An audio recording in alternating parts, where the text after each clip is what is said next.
lillah nahmaduhu wa nasta'inuhu wa nastaghfiruh wa na'udzu billahi min syururi anfusina wa min sayyiati a'malina may yahdihillahu fala mudilla lahu wa may yudlil fala hadiyalah. Asyhadu an la ilaha illallah wahdahu la syarika lah wa asyhadu anna Muhammadan abduhu wa rasuluh la nabiyya wa rasulah ba'da. Alhamdulillah teman-teman, alhamdulillah pada sore hari ini kita masih diberikan nikmat iman dan juga nikmat kesehatan sehingga kita bisa bertemu kembali di kajian mingguan IFOP yang insya Allah penuh dengan keberkahan ini. Salawat dan salam kita aturkan kepada baginda Nabi Muhammad Sallallahu Alaihi Wasallam beserta para keluarganya, para sahabatnya dan juga para umatnya, dan juga kita termasuk di dalamnya. Semoga kita sebagai umat akhir zaman ini senantiasa diberikan taufik dan karunia oleh Allah untuk senantiasa menjalankan sunnah-sunnah Nabi hingga nanti di yaumil akhir kita termasuk umat-umat yang mendapatkan syafaat beliau Sallallahu Alaihi Wasallam. Amin amin ya rabbal alamin. Nah teman-teman, pada sore hari ini kita akan melanjutkan ya kajian mingguan charger yang kemarin sempat tertunda akibat lebaran. Nah, semoga puasa kita diterima oleh Allah dan juga mendapatkan pahala yang tidak terbatas di sisi Allah Subhanahu wa taala. Nah, teman-teman, pada sore hari ini kita akan membahas satu tema yang sangat sesuai ya dengan kita sekarang ini. Yakni dengan judul memperbanyak ibadah sunnah dan keutamanya di bulan Syawal. Nah, sebagaimana kita tahu ya teman-teman, ada salah satu hadis yang menyebutkan bahwa barang siapa yang mengerjakan suatu amalan ini, maka dia akan mendapatkan pahala atau ganjaran sama banyaknya dengan orang berpuasa selama 1 tahun. Kemudian apakah itu? Nanti kita akan lebih jelasnya akan dijelaskan oleh Ustadz kita, oleh pemateri kita. Namun sebelum itu, sama seperti kajian-kajian sebelumnya, akan ada tilawatul Quran oleh Mas Tio Firnanda. Baik Mas Tio, dipersilahkan. Assalamualaikum warahmatullahi wabarakatuh. Waalaikumsalam warahmatullahi wabarakatuh. A'udzu billahi minasy syaithanir rajim.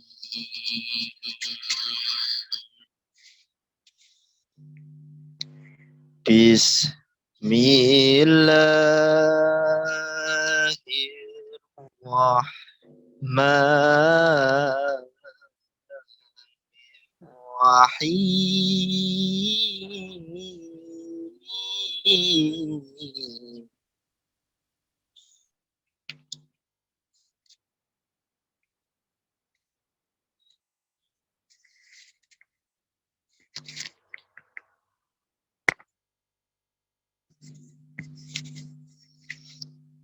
Ya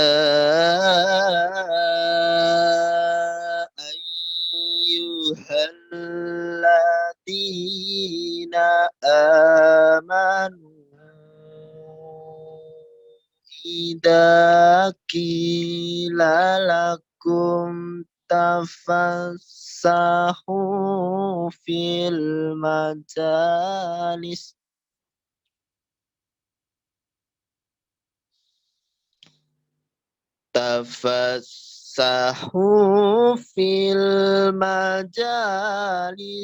fafsahu yafsahillahu lakum.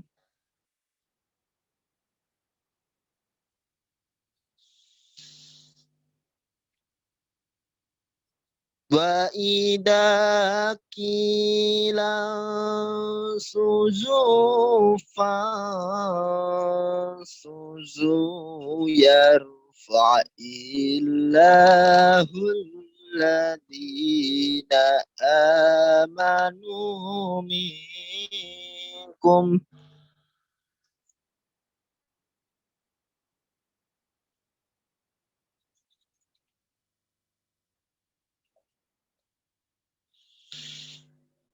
yarfa'illahu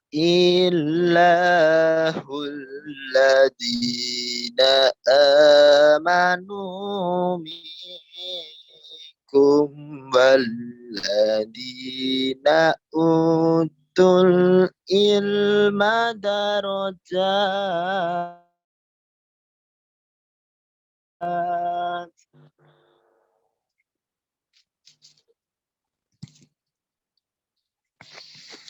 Wallahu bima ta'maluna khabir.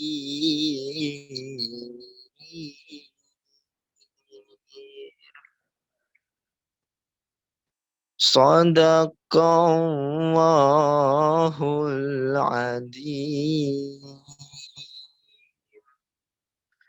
Assalamualaikum warahmatullahi wabarakatuh.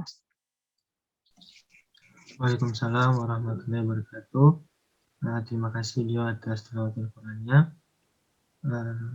Baik, kita langsung saja ke acara inti kita, yakni penyampaian materi oleh pemateri kita, yakni Pak Ahmad Syakirin ya. Baik. Assalamualaikum warahmatullahi wabarakatuh. Waalaikumsalam warahmatullahi wabarakatuh. Bismillah, alhamdulillah, wassalatu wassalamu ala rasulillah wa ala alihi wa sahbihi wa man tabi'ahu bihudah. Qala rabbi israh li sadri wa yassir li amri wahlul 'uqdatam min lisani yafqahu qawli. Allahumma 'allimna ma yanfa'una wanfa'na bima 'allamtana wa zidna 'ilma. Subhanaka la 'ilma lana illa ma 'allamtana innaka Antal Alimul Hakim. Ikhwatal iman, teman-teman di BPS UM ya. Afwan, ini saya sambil nyetir ya. Kedengaran nggak suaranya ini? Ya, masuk Pak, jelas suaranya. Dengaran Pak. Jelas ya? Iya, jelas Pak. Jelas. Ya, mudah-mudahan meskipun di dalam perjalanan seperti ini tidak mengurangi khidmah kita atau kekhidmatan kita dalam thalabul ilm, karena alhamdulillah berkat teknologi ini kita bisa melaksanakan sabda Rasulullah sallallahu alaihi wasallam, ittaqillah haitsuma kunta ya. Bertakwalah kepada Allah dimanapun kalian berada ya. Jadi betul-betul dimanapun kita berada, dengan teknologi itu sekarang kita bisa menjalankan perintah Allah Subhanahu wa taala, wabil khusus perintah ta'allum ya, belajar ini.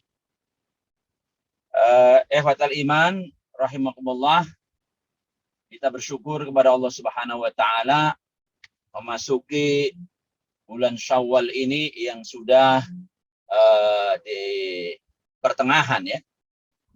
Di pertengahan bulan Syawal, kita masih diberikan umur yang panjang, sehat walafiat, insya Allah. Dan tentunya kita juga mensyukuri pada saat bulan Ramadan kemarin, kita diberikan kekuatan oleh Allah Subhanahu wa taala, diberikan taufik oleh Allah Subhanahu wa taala untuk menjalankan ibadah-ibadah wajib di bulan suci Ramadan, wabil khusus rukun Islam yaitu as-siyam, berpuasa, yang menjadi kewajiban bagi umat Islam.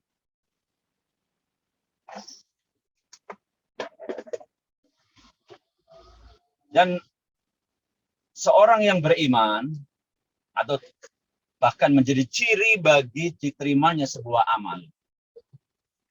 Bagaimana ciri amal seseorang itu diterima oleh Allah Subhanahu wa taala? Menurut para ulama, amal yang diterima itu ketika menimbulkan keberkahan bagi amalan-amalan kebaikan yang lain. Maka di dalam Islam, Allah mensyariatkan ada amalan wajib, fardu, ada amalan sunnah. Ciri amalan fardu kita diterima oleh Allah Subhanahu wa taala apabila kita kemudian mengikuti apa yang wajib dengan yang nawafil. Bahkan oleh Rasulullah sallallahu alaihi wasallam, orang yang melakukan hal seperti itu dikatakan sebagai auliaullah, walinya Allah. Walinya Allah itu mereka yang tidak saja mencukupkan diri dengan amalan-amalan wajib, tetapi mereka bergegas setelah amalan wajib itu dikerjakan, mereka bergegas untuk menjalankan amalan-amalan yang sunnah, amalan-amalan yang nawafil. Bagi seorang wali Allah, mereka seolah tidak membedakan bahwa ini hukumnya wajib, ini hukumnya sunnah. Tapi bagi mereka bahwa amalan itu masyru', bahwa amalan itu diperintah, amalan itu ada dasar hukumnya di dalam Al-Quran maupun As-Sunnah, maka seorang wali Allah, mereka akan bergegas, fafirru ilallah, berlari menuju Allah Subhanahu wa ta'ala. Fastabiqul khairat, berlomba-lomba dalam kebaikan. Karena yang wajib maupun yang sunnah, itu semua khairat, semua baik. Yang wajib akan menjadi pondasi, yang sunnah akan menumbuh kembangkan. Ikhwatal iman rahimakumullah.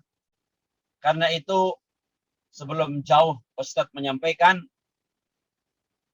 saya sampaikan di sini ucapan selamat kepada antum semua, kepada kita semua atas taufik Allah Subhanahu wa taala di bulan suci Ramadan, atas siam kita di bulan suci Ramadan, atas qiyam kita di bulan suci Ramadan. Mudah-mudahan janji Allah yang mengatakan man shoma ramadhana imanan wahtisaban, dan riwayat yang lain menyebutkan man qama ramadhana imanan wahtisaban ghufira lahu ma taqaddama min dhanbih. Yang melakukan puasa, yang melakukan qiyamul lail di bulan suci Ramadan, insya Allah dosa-dosanya diampuni oleh Allah Subhanahu wa ta'ala. Ini adalah karunia yang luar biasa yang dimiliki oleh seorang yang berpuasa, oleh seorang yang berqiyam tatkala bulan suci Ramadan ini. Dan diampuninya dosa ini, dibebaskannya kita dari api neraka ini, mudah-mudahan menjadikan kita on the track selamanya.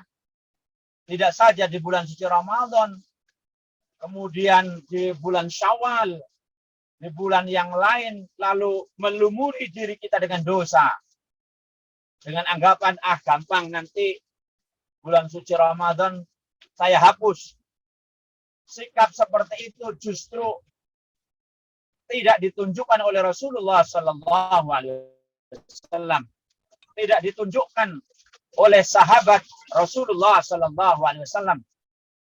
Tetapi Rasul dan para sahabatnya dan para salafus soleh setelahnya justru mereka itu bersegera begitu bulan suci Ramadan, mereka bersegera menimpali puasa Ramadan dengan amal ibadah sunnah. Apa itu misalnya? Misalnya sebagaimana yang mungkin sudah kita ketahui bersama, man shoma ramadhana wa atba'ahu sittan min syawal faka'annama shoma ad-dahra kullah. Barang siapa yang berpuasa Ramadan dan mengikutinya, ya, fa'atba'ahu, mengikuti puasa Ramadan dengan puasa 6 hari bulan Syawal.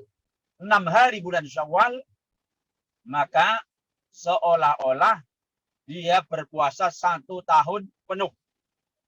Karena itu para ulama kemudian mengatakan dengan sabda Rasul fa'atba'ahu, mengikuti, ini memang para ulama lebih memilih, ya, terutama kasus wanita.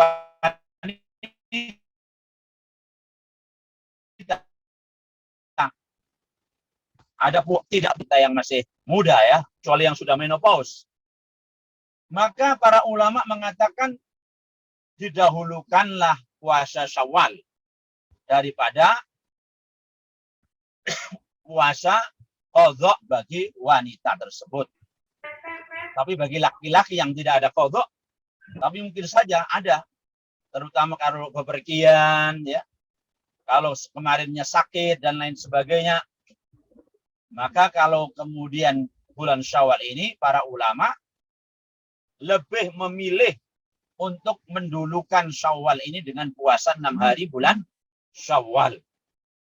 Nah, ini kalau kita lakukan ikhwatal iman rahimakumullah, maka seolah-olah 1 tahun itu kita sudah berpuasa. 360 hari itu full puasa seolah-olah, ya. Rasulullah menggunakan kata faka'an nama, maka seolah-olah. Karena logikanya gimana? Dia sudah berpuasa 36 hari, 30 bulan Ramadan, 6 hari bulan Syawal. Maka 30 tambah 6, 36. Lalu setiap hasanah itu di dalam Islam bi asyri amsalihha, dengan 10 kali lipat kebaikannya.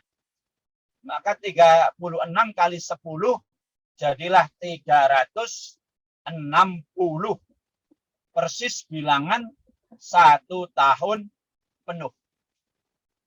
Ikhwatal iman rahimakumullah, sehingga fadilah puasa Syawal ini menggenapkan, ya, menggenapkan bilangan tahun 360 hari, seolah-olah kita puasa penuh. Tentunya lagi-lagi 360 hari itu kalau kita melakukan puasa itu dengan imanan wahtisaban, dengan dasar iman, dengan dasar ihtisab, mengharapkan ridhonya Allah Subhanahu wa ta'ala, mengharapkan pahala dari Allah Subhanahu wa ta'ala. Karena dasar dari semua amalan kita, amalan ibadah ataupun amalan yang lain, sesungguhnya adalah al-ikhlas. Wa ma umiru illa liya'budullaha muhlisina lahuddin. Dan kalian atau mereka tidak diperintahkan kecuali untuk ikhlas beribadah kepada Allah Subhanahu wa ta'ala. Maka kalau kita ikhlas dalam menjalankan puasa Ramadan, kalau kita ikhlas dalam menambahi Ramadan 6 hari bulan Syawal, betul-betul kita akan memperoleh fadilah, keutamaan, faka'annama shoma dahra kullah. Seolah-olah, ya, seolah-olah kita sudah berpuasa 1 bulan penuh. Adik-adikku semua, para mahasiswa, mahasiswi,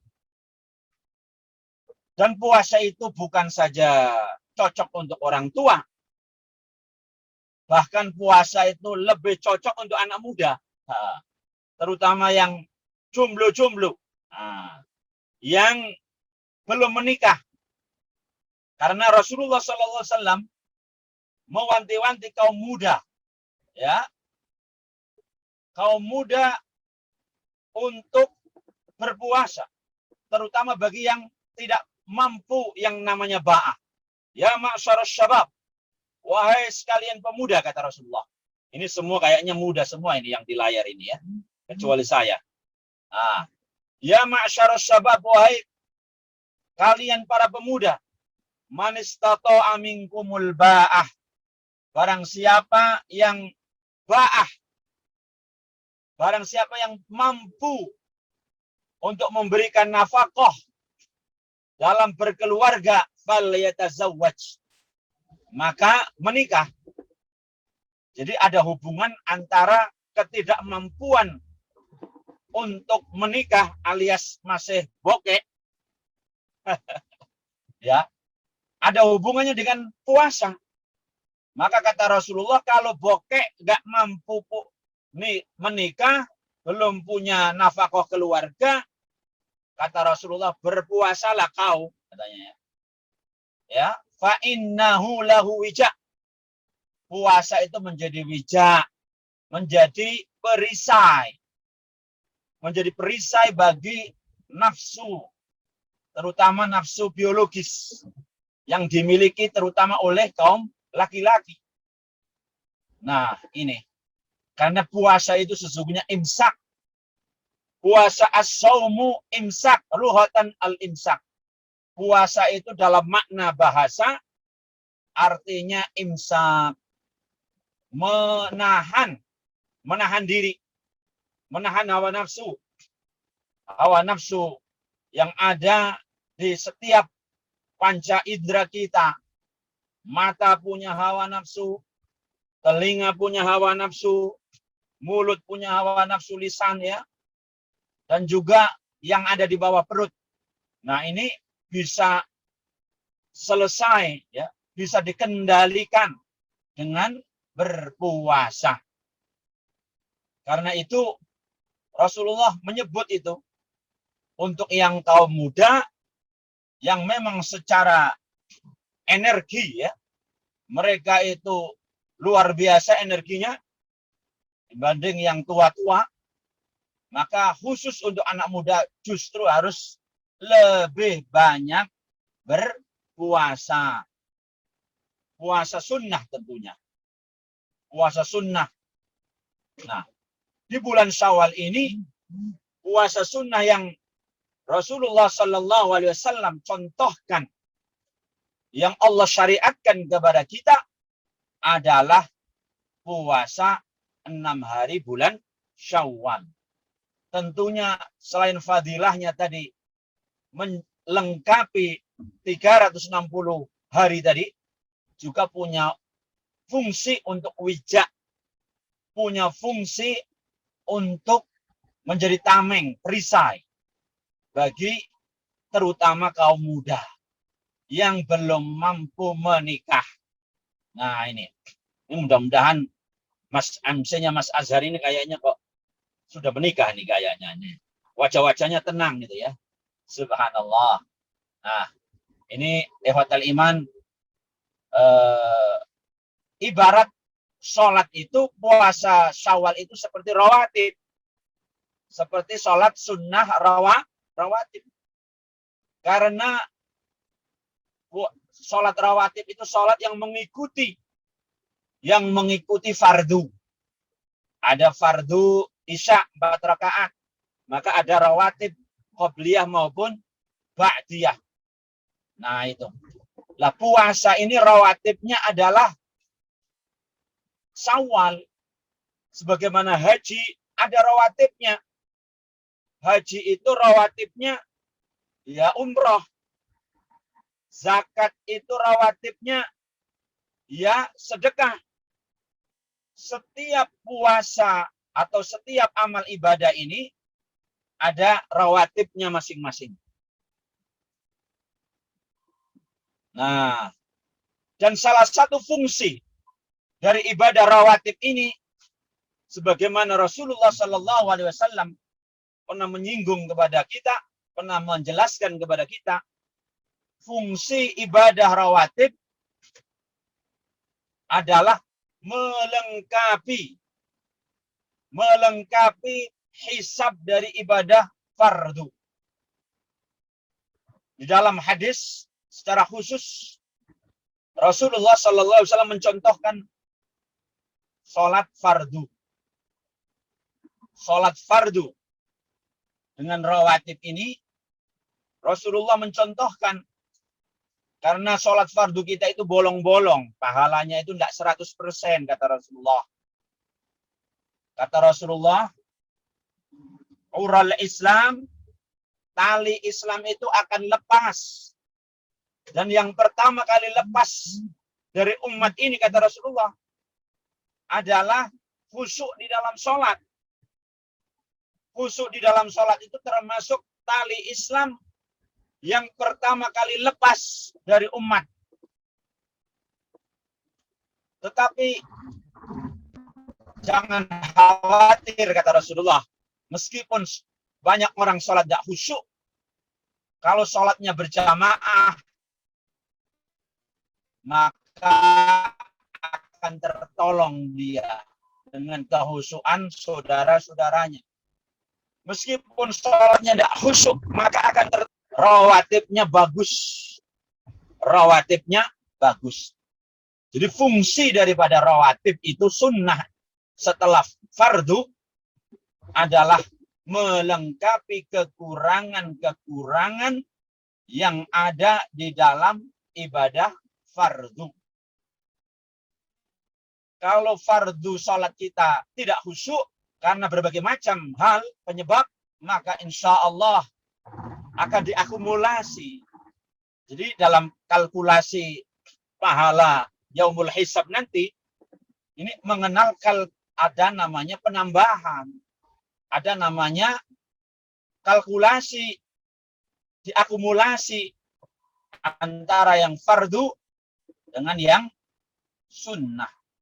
Begitu juga dengan ibadah-ibadah selain sholat.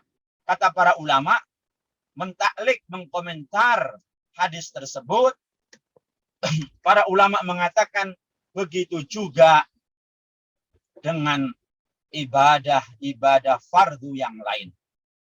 Maka puasa Ramadan pahalanya akan dilengkapi dengan puasa Syawal. Maka zakat pahalanya akan dilengkapi dengan sedekah sunnah. Maka haji yang wajib pahalanya akan dilengkapi dengan umrah yang sunnah, dan seterusnya dan seterusnya. Karena itu jangan kita merasa sombong. Pesan daripada hadis tersebut, jangan kita merasa sombong puas dengan setiap amalan fardu kita. Dengan fardu puasa Ramadan, jangan puas. Menganggap, saya tahun ini mantap. Iktikaf 30 hari, iktikaf 10 hari. Saya pasti insya Allah dapat Lailatul Qadar misalnya. Puas itu jebakan setan. Maka kita harus mengembangkan dalam ibadah al-khauf war-raja. Harap cemas kalau dalam bahasa Indonesia barangkali. Al-khauf itu cemas. Raja itu harap. Cuma orang Indonesia dibalik. Harap cemas. Kalau istilah aslinya al-khaufu war-raja. Khawatir dulu baru berharap. Nah, ini yang harus kita kembangkan agar kita menjadi terdorong terus untuk melakukan ibadah-ibadah sunnah lainnya. Sehingga betul-betul kita akan menjadi walinya Allah Subhanahu wa ta'ala. Jadi jangan takut, walinya Allah itu tidak harus bisa sesuatu yang di luar nalar, itu tidak harus. Mau menjadi wali Allah itu mudah. Rumusnya mudah. Apa? Itu tadi. Mengikuti yang fardu dengan yang sunnah. Itu sudah rumus wali Allah. Maka insya Allah kalau kita menjadi orang yang demikian walinya Allah, Ala inna awliya Allah la khaufun alaihim wa la hum yahzanun. Kita akan menjadi orang yang bahagia. Tidak pernah punya rasa khauf, kecemasan yang tidak ada gunanya, itu tidak ada itu. Tidak ada kesedihan mendalam. Hidup menjadi enteng, hidup menjadi sesuatu yang bahagia, mudah. Nah ini cirinya wali Allah itu seperti itu. Tidak punya khauf, tidak punya kecemasan, tidak punya kesedihan. Penyakit modern itu kan seperti itu. Banyak orang-orang kaya, artis, tenar, ya, para pesohor, para selebritis, ini penyakitnya khaufun alaihim ini dan yahzanun ini. Sehingga kita sering melihat, ya, pesohor tiba-tiba bunuh diri, ya, pesohor tiba-tiba macam-macam gitu. Ada yang namanya banyak pesohor yang tobat itu seperti itu.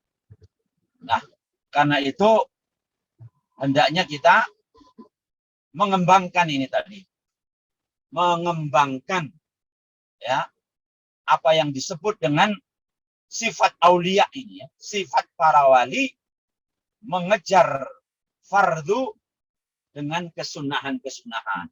Bukan hanya dalam masalah puasa, ya, bukan hanya pada masalah puasa, tapi seluruh ibadah yang wajib itu pasti ada rawatibnya, pasti ada rawatibnya, baik itu sholat, baik itu puasa, zakat, ya, ataupun haji rukun Islam, semua itu ada rawatibnya.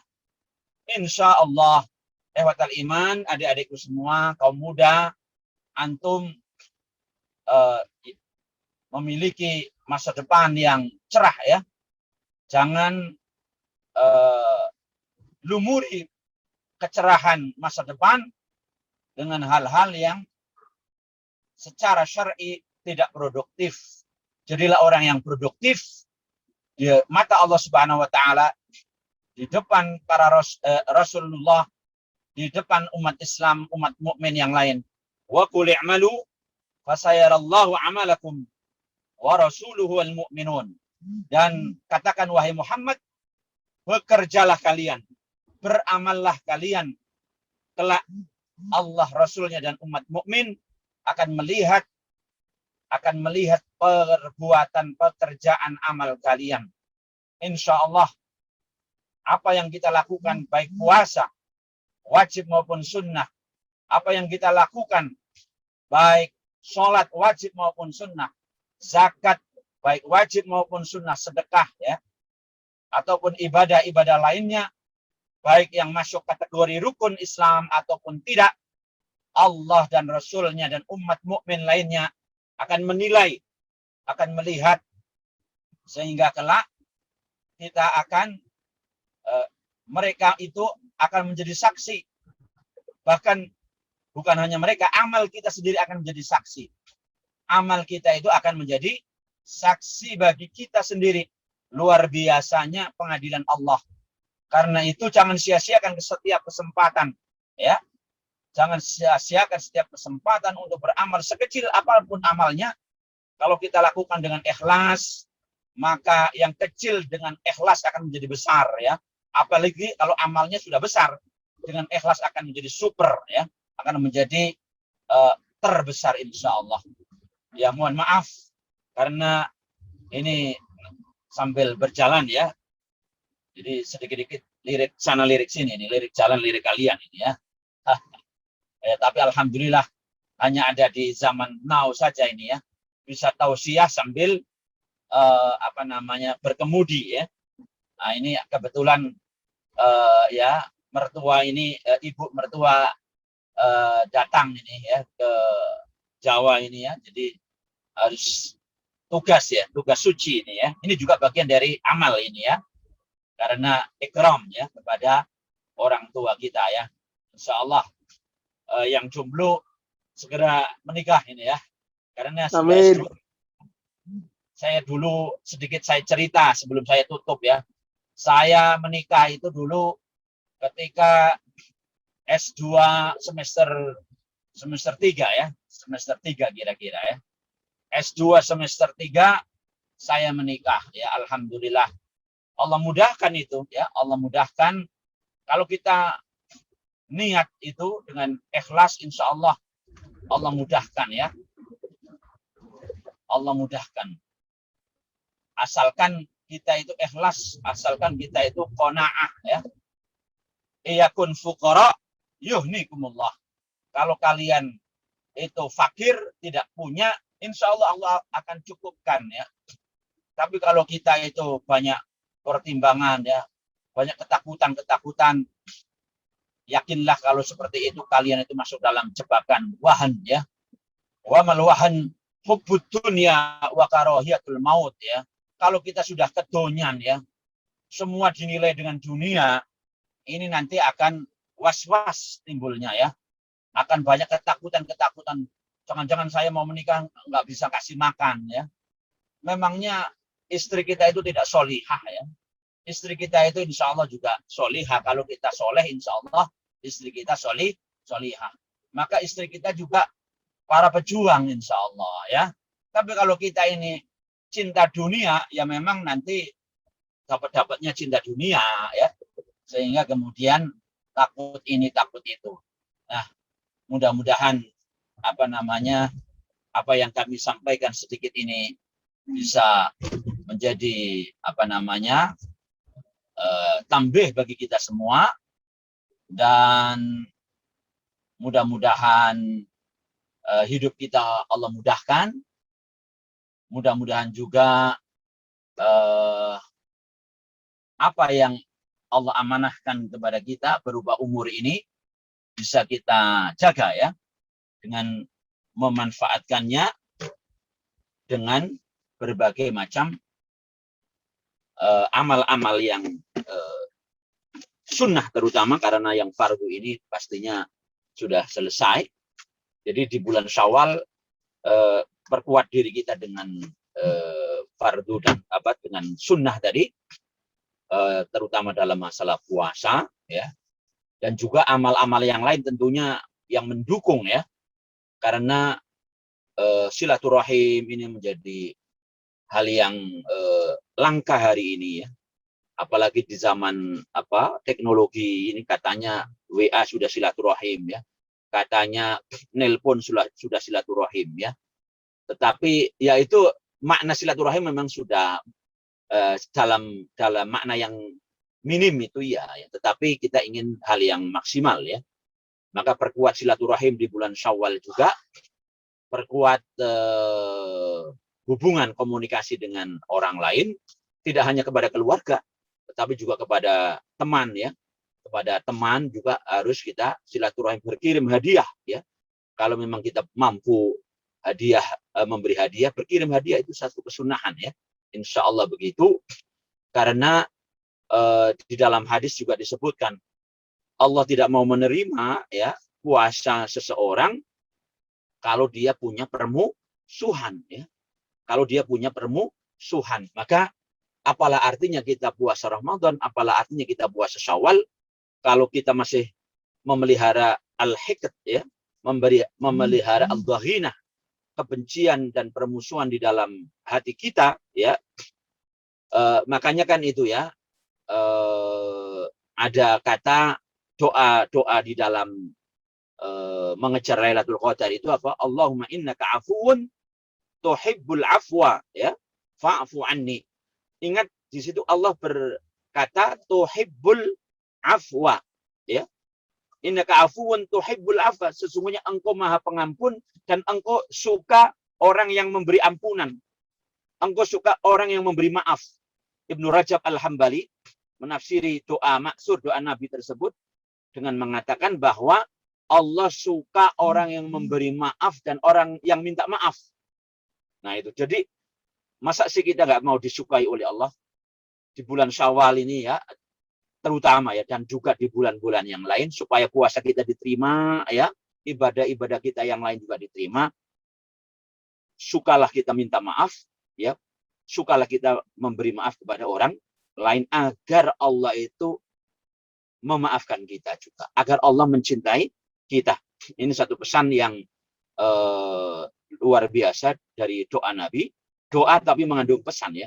Doa tapi mengandung pesan. Jadi perluas silaturahim di bulan Syawal ini sebisa yang kita mampu ya. Kalau sekarang itu lagi apa itu namanya lockdown apa itu penyekatan mungkin sekarang sudah enggak ya. Maka kalau ada kesempatan mumpung masih muda ya kalian nggak usah nunggu diajak orang tua ya. Nggak usah diajak nunggu calon mertua. Tetapi berinisiatif amalan itu datangnya dari hati, panggilan dari Allah. Maka yang muda ini biasanya ya. Sebab ada ungkapan begini ya, alah dasar jahnom ini gak roh unggah-ungguh. Nah, yang gitu itu jangan ya, nggak usah sampai ada pada diri seorang muslim ya. Seorang muda muslim nah ini. Tetapi jadilah kita orang yang robbani, yang sumber amal kita, sumber perbuatan kita itu dari firman Allah Subhanahu wa ta'ala, dari sabda Nabi Muhammad sallallahu alaihi wasallam. Saya kira itu mohon maaf ya atas keterbatasan saya ini.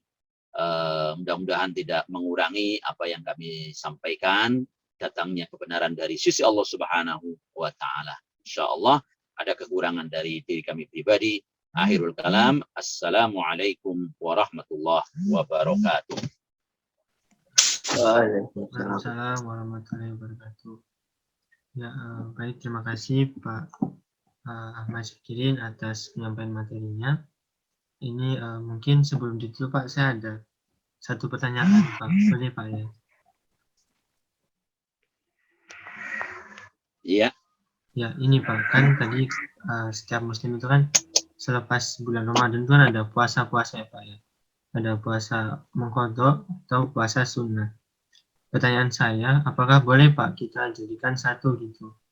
Puasa sunnah sama, misalnya mungkin ada puasa yang tertinggal, kita jadikan satu sama puasa yang 6 hari itu Pak. Iya. Baik. Masalah gabung-gabung niat itu sebetulnya khilaf ya. Ada yang membolehkan, ada yang tidak ya. Tetapi menurut saya pribadi amat rugi ya, amat rugi orang yang itu namanya tahayul fikhi ya, khilah itu namanya cari celah, itu celah fikih namanya, celah hukum Islam ya. Dalam Islam dalam lingkaran ulama memang ada pembahasan masalah itu, ada yang membuka, ada yang menutup ya. Nah, saya pribadi ya berpendapat ya dengan model seperti itu mendingan kita mengurangi yang model-model seperti itu ya. Atau tidak bahkan sama sekali ya. Karena waktunya luas ya, waktunya luas. Karena rumus amal ya, rumus amal itu al jaza ala qadri ta'ab. Ya, al jaza ala qadri ta'ab.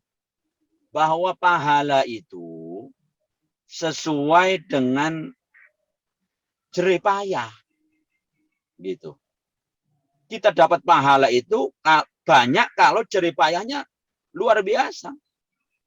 Tapi kalau jerih payahnya sedikit, nggak susah-susah, mau dapat pahala banyak, itu nggak masuk logika pahala. Ya kalau jerih payahnya sedikit, ya dapatnya sedikit. Itu hadis dari Aisyah radhiyallahu anha mengingatkan kepada kita. Maka saya tidak masuk perdebatan ulama masalah itu tadi, menggabungkan niat itu tadi. Menurut saya lebih baik sendiri-sendiri. Karena jerih payahnya menjadi lebih banyak. Sungguh akan merugi.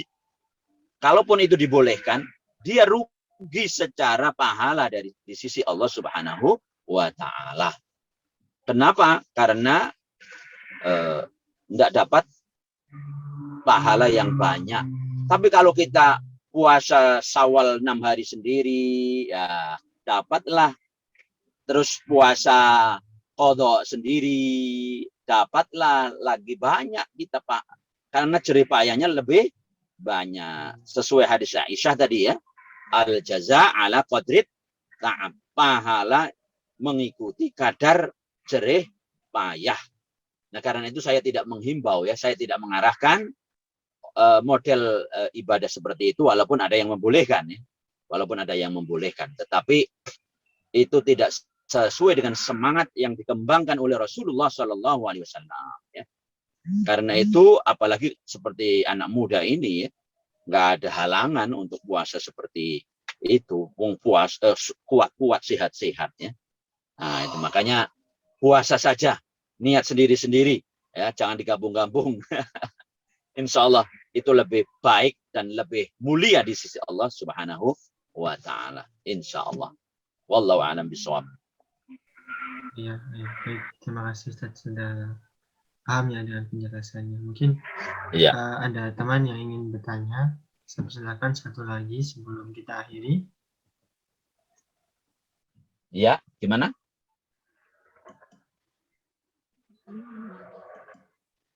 Enggak seberapa jelas soalnya, jadi saya kuping ini. Oh iya. Sepertinya ini ya, sudah tidak ada lagi Pak yang mau bertanya. Kio mungkin mau bertanya? Izin bertanya. Oke, satu lagi. Oh, silakan.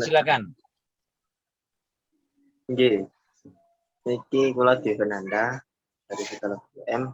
Izin bertanya, bagaimana tanggapan Ustadz tentang statement, saya soalnya sering dapat statement kayak gini, awakmu itu apa, nggak usah sok-sokan sunah-sunan, nggak usah apa, kayak nggak usah sunah-sunah gitu loh Ustadz, nggak usah terlalu disunah, fardu wae turun tepak, lah kok ate sunah-sunah parah, sebetulnya itu fardu wae. Yang betul itu fardunya dibenerin dulu baru sunah. Nah, bagaimana tanggapan Ustadz kalau tentang statement kayak tersebut? Iya. Ya, itu statement-statement yang tidak ada dasarnya ya. Dasar beragama kita adalah dari Al-Qur'an, dari As-Sunnah ya, dari hadis Nabi. Amalan-amalan Nabi, amalan-amalan sahabat, amalan-amalan para ulama itu justru kebalikan ya. Kalau pernyataan orang awam ya yang seperti tadi saudara kita sampaikan itu saya pikir itu hanya guyonan saja ya. Pernyataan yang tidak serius ya. Jadi beragama itu jangan menggunakan sesuatu yang tidak ada dasarnya ya. Sebab anggapan seperti itu bahwa apalagi cah nom iku ya, saya juga dulu pernah waktu saya kuliah di Mesir ya, saya haji naik kapal, itu ada yang bilang ya, orang Mesir juga begitu bilang, kamu mau apa, nanya ke saya, mau naik haji lah gitu. Anak muda ngapain naik haji, percuma katanya. Loh, kenapa percuma katanya, saya tanya gitu. Kata orang Mesirnya bilang, karena anak muda ini pulang naik haji nanti berbuat dosa lagi katanya. Jadi anggapan orang itu kalau sudah naik haji ya sudah nggak berdosa lagi gitu loh. Ya enggak juga begitu, ya enggak juga begitu. Wong syariat haji itu berkali-kali silakan. Walaupun yang wajib hanya sekali. Jadi itu kan ungkapan-ungkapan pakai logika. Yang logika manusia itu seringkali tidak berdasarkan pada dalil ya. Tidak berdasarkan pada dalil, hanya pada anggapan ya, pada anggapan. Seperti tadi anggapan orang Mesir, seperti yang tadi dipertanyakan, anggapan mungkin di kalangan anak muda ya itu. Ya, kalau kita beragama berdasarkan anggapan, maka akan ada berjuta-juta anggapan, sebagaimana orang Arab mengatakan likulli ra'sin ra'yun ya. Setiap kepala itu ada anggapannya sendiri-sendiri. Nah, sehingga tidak ada stabilitas dalam beragama. Padahal kita butuh dalil untuk supaya beragama itu stabil. ada ketetapan hukum. Kalau dalam istilah hukum itu ada ketetapan hukum. Ya, itu pentingnya ketetapan hukum itu supaya kita tidak terombang-ambing, ya. Tapi kalau kita beragama atau mengamalkan sesuatu dengan dasar anggapan, ya, isi kepala masing-masing, isi kepala si fulan, isi kepala si fulanah, ya, ini nanti bingung kita itu. Bingung. Menurut ini kok begini, menurut itu kok begini. Lah, terus aku melok sopo. Nah, sedangkan yang ada dalil saja timbul khilaf. Nah, apalagi yang tidak berdasarkan dalil, ya. Hanya berdasarkan anggapan seseorang. Ini pasti akan menimbulkan, ya, kebingungan yang luar biasa, dan akhirnya tidak ada ketetapan hukum. Akhirnya orang tidak, nanti jangankan yang sunnah, yang fardu pun nanti akhirnya akan terkelupas juga, akan ya dianggap enteng nanti lama-lama, ya. Dan itu pintu setan, ya, itu pintu setan. Naudzubillah min dzalik. Karena itu kita ikuti contoh kita Rasulullah sallallahu alaihi wasallam, kita ikuti contoh kita para sahabat Nabi Muhammad sallallahu alaihi wasallam yang mengikuti, ya, fardu dengan yang sunnah. Ini yang dicontohkan oleh Rasulullah sallallahu alaihi wasallam, ya. Wallahu a'lam bishawab. Jadi bagaimana Diolan, sudah jelas penjelasannya? Jadi sampun jelas. Ternuwun Ustaz. Sami-sami. Baik, karena ini juga sudah mau maghrib, mungkin kajiannya bisa kita akhiri. Nah, sebelumnya saya ingin berterima kasih kepada Ustadz sudah menyempatkan, ya. Sambil mungkin lagi jemput mertuanya, Ustadz, ya. Amin, amin. Ya, terima kasih Ustadz juga buat teman-teman yang sudah hadir. Semoga kajian pada sore hari ini kita bisa mendapatkan, kita bisa memahami apa yang disampaikan oleh Ustadz dan juga mendapatkan pahala di sisi Allah Subhanahu wa Ta'ala. Baik, kita akhiri kajian pada sore hari ini dengan membaca doa kafaratul majelis, doa dan istighfar 3 kali. Astagfirullahaladzim, subhanallahumma wa bihamdika, asyhadu an la ilaha illa anta, astaghfiruka wa atubu ilaik. Baik, saya selaku moderator, mohon maaf sebesar-besarnya bila ada kesalahan. Kajian saya akhiri. Wassalamualaikum warahmatullahi wabarakatuh. Waalaikumsalam warahmatullahi wabarakatuh. Ya, ila liqa. Assalamualaikum. Waalaikumsalam.